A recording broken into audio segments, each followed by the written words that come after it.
Hello guys, so yun nga po, pupunta kami ng Makati niyan, papunta kami Makati. Yan, mga mahinang nilalang. Mahina talaga sila sa taxi tsaka FX. So yan, pinatulog ko muna. And then,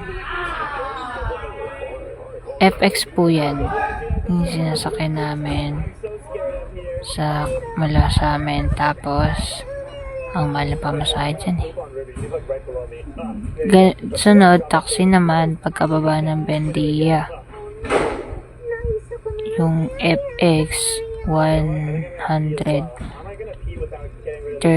ba yun? Tapos yung, hindi, 110 lang pala yung FX. Tapos, yung taxi naman,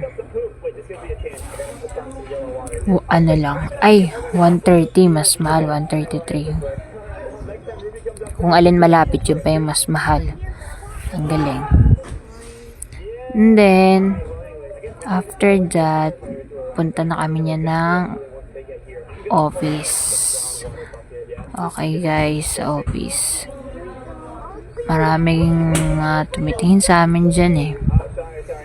Kasi syempre parang kami lang ako lang yung may kasamang bata dyan. Tapos, after dyan,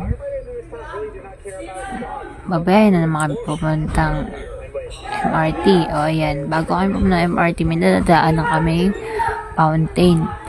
O, natuwa sila dyan. Minto muna kami saglit, nood sila fountain.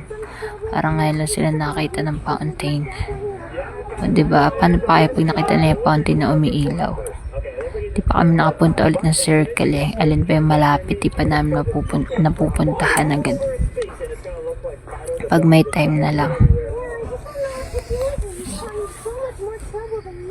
Tapos, after dyan, sakay na kami ng MRT.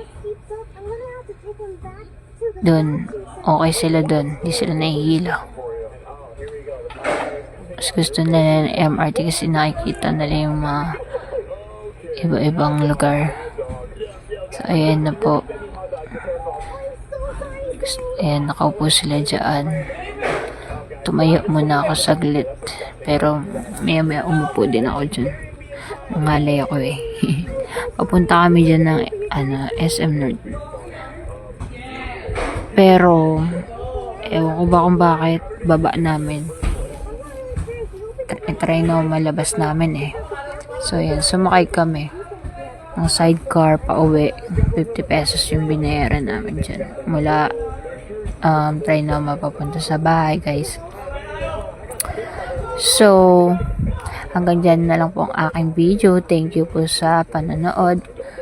Sana nagustuhan niyo po ang aming video. Alright.